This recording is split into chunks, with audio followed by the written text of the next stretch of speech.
Okay, I swear to God I'm recording this time. I sure hope so. Hi, I'm Katie, And I'm Kaela. and welcome back to the Katie and Kayla Show. Woo! It's still so cringy. Yes, it is. Less cringy, though. No, that's a lie. um, Yeah. So this week we are going to be talking about the miniseries on Netflix, Waco.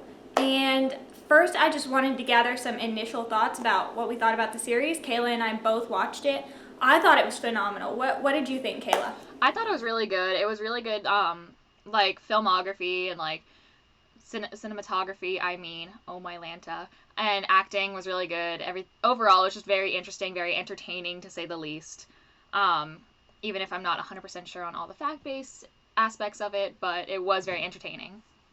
Definitely. Yeah, and I even hear tell that someone thinks the preacher's hot. Okay, they put a decent looking actor on and he sings. What are you supposed to think? He's a cult leader.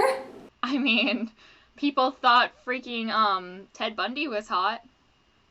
And he was actually a You're serial right. killer. And then they had Zac Efron play him in that movie on Netflix too. What's up with Netflix putting all these hot people as like evil people? It's brainwashing us. Okay. I mean, Anyway, that's a topic for another time. So, first let's start off talking about the ATF, I think, and some of like, the fact-based parts of the show and what we think is factual versus what we think is embellishment or bias on the part of this series.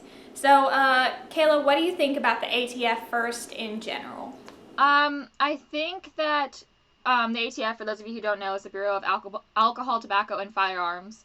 Um, Overall, this was a very controversial time for them, so I do completely buy that during the time. And they did cross a lot of boundaries. However, I am not 100% down to be like, yeah, they just charged these people for no reason. And, I do think that overall the ATF was watching this compound very closely, knowing that, like, it could get violent and it could lead to what it did. But I do think that they jumped the gun a little bit because of the PR aspects. I mean, I'm a libertarian, so technically, the ATF. I'm a libertarian, so technically, the feds. So back to Waco. So as far as what we think, Kayla, who do you think shot first? Like, just knowing all the information that you know.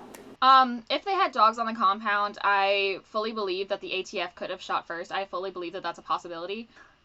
Tensions were very high in that moment, and if they had dogs on the property, I fully believe that the ATF had the possibility to shoot first, because dogs aren't going to be like, hey, you're a nice, friendly person that's pointing a gun at me. Don't engage. Dogs are going to be like, no, I'm going to bite you. And so the ATF agents had to put down the dogs, but you hear shots in a high tense situation like that, and everyone just starts shooting. So I fully believe, like, what they portrayed in the series could have actually been true, but I'm not 100% sure. Right, and I watched a few documentaries even after I watched Waco because I was like, okay, this is interesting. I want to find out what actually happened. When we might not even ever know what actually happened. Probably won't even ever know actually what happened. But they did have dogs on the compound, and I mean, I buy that the ATF shot first. And I mean, I also find it odd, Kayla, that the ATF came in with so many men. So do you think this was used as like a show to try to present the ATF as like heroes after Ruby Ridge especially? I do think that that was part of the reason why they chose this particular compound, because like I kind of said earlier, I do think that they had a watch on this compound for a very long time, but the compound was out in the middle of nowhere. People were willingly coming and going from it, you know. Like, obviously there were children problems, but CPS was looking at that, but CPS couldn't get a case.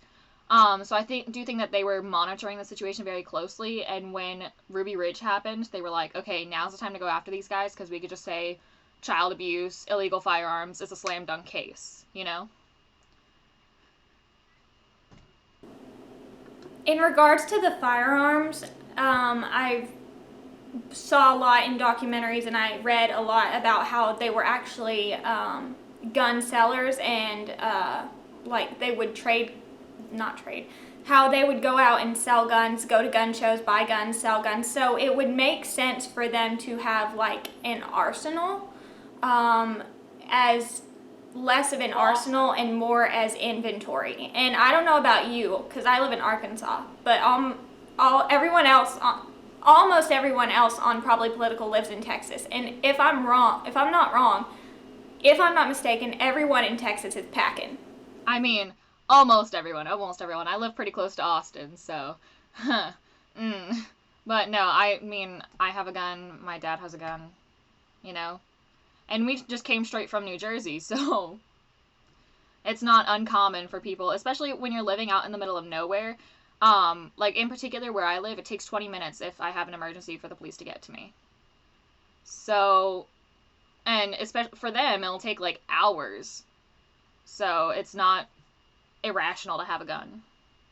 Yeah, and I think I saw that they actually have a shooting range on the compound. So it would make sense that when they invite people to come shoot with them for, like, community type stuff, that they would have extra guns. Does that make sense to you? Yeah, no, I've heard that too. Yeah. Now we're not saying that having illegal firearms is okay. Kaela might be saying that. I'm not. I don't know Kayla's libertarian stance on the illegal firearm debate. What do you think, Kaela? Second Amendment right shall not be infringed right there in the Constitution. All I'm saying is make nukes. Okay, cool. I want my McNukes and I want my landmines. How are you? Okay, that is a statement. How you doing, ATF agent? Next, let's talk about, further into this series at the end when obviously the fire started. Do you think that the methods that the FBI at that point were using were okay, such as like psychological warfare? And then do you think that any of the tear gas they threw into the compound, do you think they started the fire? Do you think the people in the compound purposely started the fire for a mass suicide? Well, I don't think mass suicide was ever the intention of those inside the compound. Just from reading about it, I think this era was very popular because it was kind of around Jonestown and stuff like that. So, like, people were always terrified of a mass suicide. So it like sensationalized it in the media a little bit. But overall, I think we have debates over whether we could torture terrorists for information. And so the fact that they were using it against U.S. citizens that were planning no attack against like the Twin Towers or anything like that, I think is astronomical and astounding. Overall, they should not have used psychological warfare. That's stupid. You cannot do that against U.S. citizens. Like, governments can't use... that was the whole main problem with Saddam Hussein, was because people thought he was gassing his own people. And that's what we did at Waco. We literally tear gassed our own people. But, like, the specific type of tear gas was, like... I can't remember the exact name. But it was also known for catching on fire. Like, they even had that scene that I thought was super interesting in Waco with... First of all, the cinematography in Waco... Exquisite. Love it. Absolutely love it. But when they had the podcast guy, or radio show host, I should say, narrating what was happening, and he goes and he starts listing off all these dates where the same exact gas was used, and it started a fire. And they had no fire trucks on scene. Is like, wow, this has happened to you how many times before? And nobody thought, like, oh, hey, we're out in the middle of the boondocks, like, let me bring a firefighting team just in case something happens, because, it'll take hours for them to respond.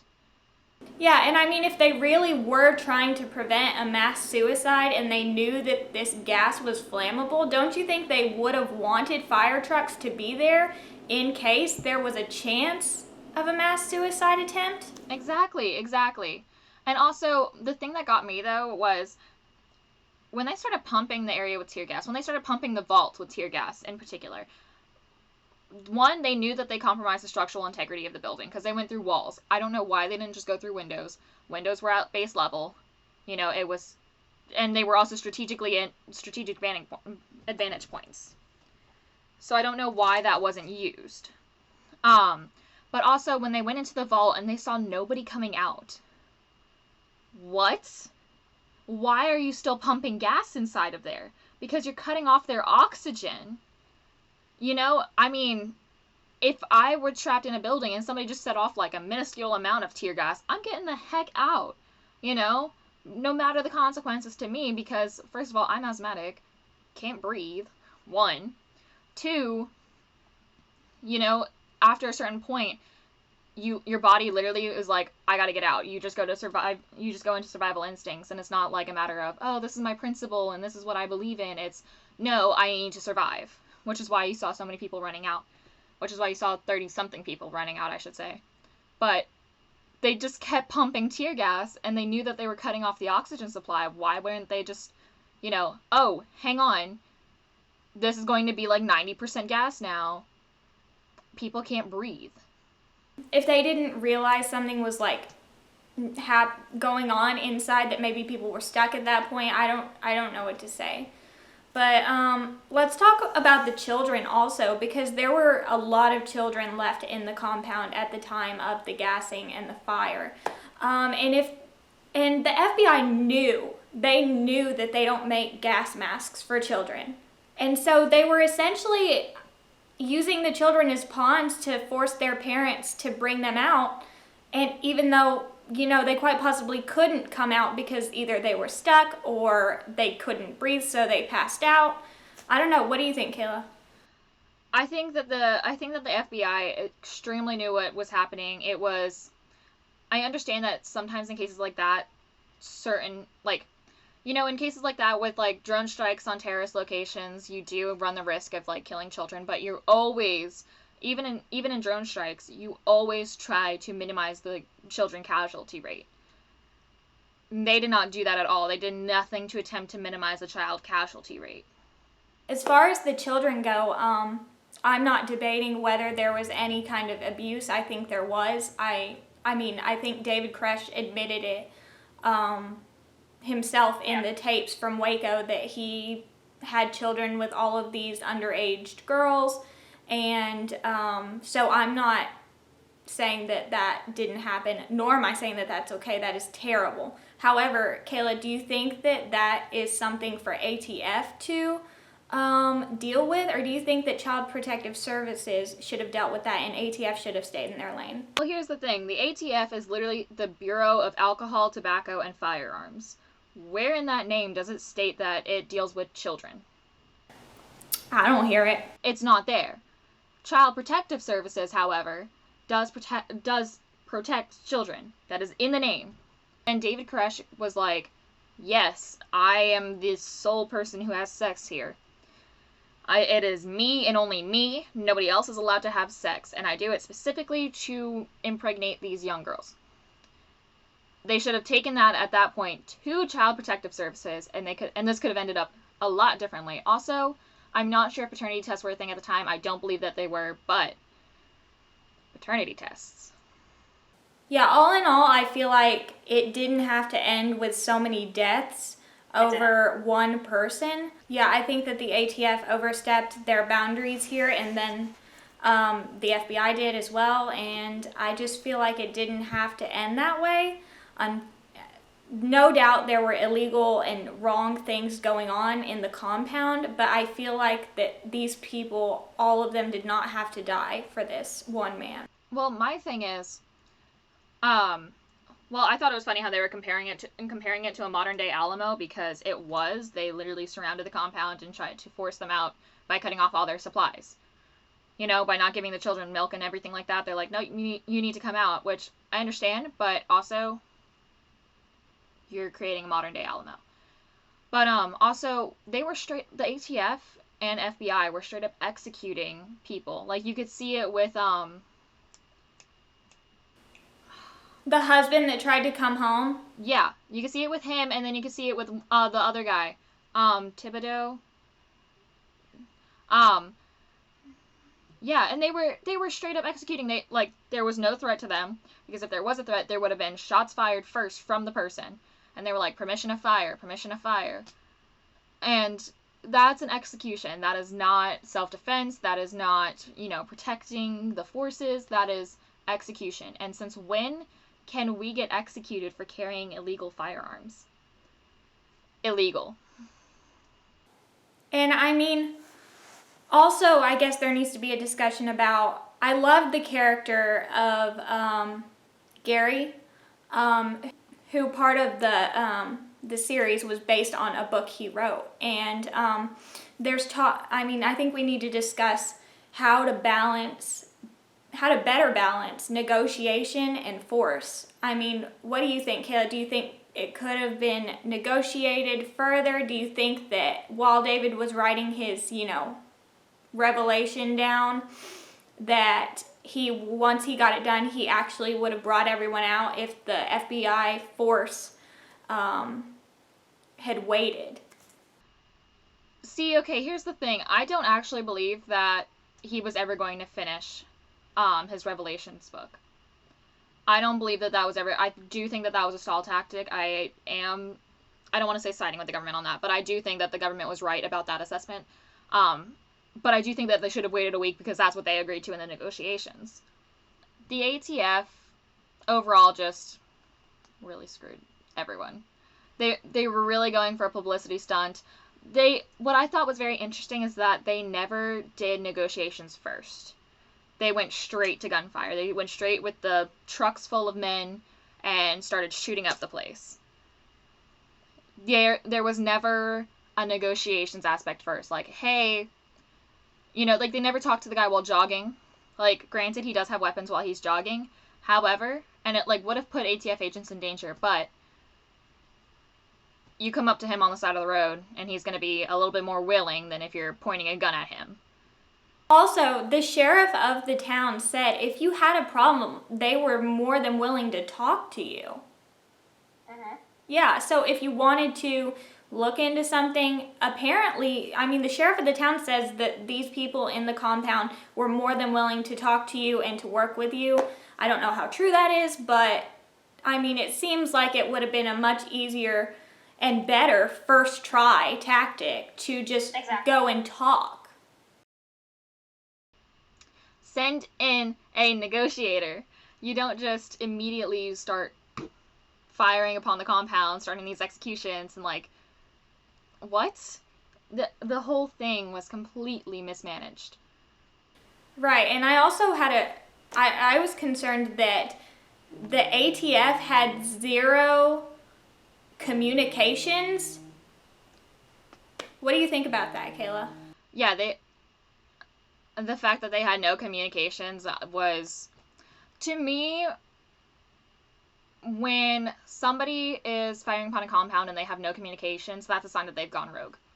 I'm sorry. That just is. That's how it works in the military. You don't have communications. If you lost communications for a significant reason, that's one thing. But if you show up to a place without communications on you, and you start firing upon people, no, you've gone rogue.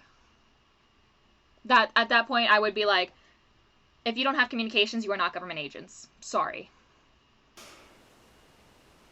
Right. Well, I think I've said all I needed to say about it. It's a great series. I suggest you watch it and look into it further if you're interested to learn more. And I think my final thoughts are that it didn't have to end with so many deaths, but it did, so that's unfortunate. My final thoughts are, it was a great series. I highly recommend it to anyone who's watching this.